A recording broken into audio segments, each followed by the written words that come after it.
The Mercedes-Benz three-pointed star. It gives you instant kudos. But there's more to like about the C-Class than just the badge on its grille.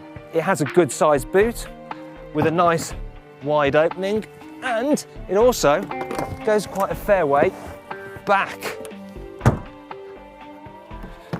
The C-Class is nice and roomy here on the inside too, and it has that famous Mercedes engineered to last quality about it. Let's just hear that again, it's so satisfying. I mean, everything solid, extremely well screwed together. It's the kind of cabin that you think could survive a bomb blast. And it's all nicely laid out as well. There's not too many buttons to get confused with, because Mercedes lets you control lots of functions through this little swivel wheel. And you see what you're doing on this LCD screen up here.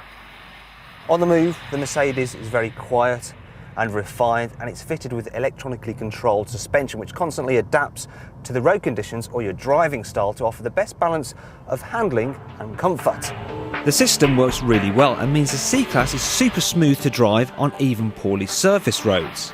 And because the car's rear-wheel drive, you get that lovely sensation of being pushed along rather than pulled like in a front-wheel drive car. That means that when you get on a nice twisty road, the C-Class is actually quite a bit of fun. And if you go for the sport version of the C-Class, it will come with slightly sharper steering and stiffer suspension for an even more engaging drive. However, this more dynamic setup is not quite as comfortable as the standard car.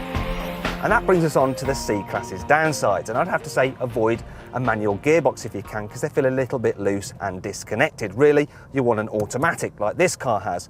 The steering wheel feels ever so slightly offset, so you do feel a touch twisted maybe behind the wheel. And the interior doesn't feel quite as special as you'd expect from a Mercedes. I mean, really, a BMW 3 Series is more exciting on the inside. The C-Class has some other downsides too. The car comes with a foot-operated parking brake, which you might find a little bit odd to use. I mean, really being a Mercedes, you kind of expect an electronic one. And if you follow me into the back, you'll see that, well, there's absolutely loads of knee room, which means you can really stretch out. Headroom is actually limited, and anyone over 6 foot is probably going to struggle. And then there's this big transmission tunnel which kind of gets in the way, and if you're lucky enough to get the center seat, you can't have your legs together, otherwise you end up in the fetal position. And then there's the matter of price, because the C-Class, well, it ain't cheap, but having said that, it will hold its value very well. And the diesel models are actually relatively inexpensive to run, and I have to say, it has one of the poshest keys of any car.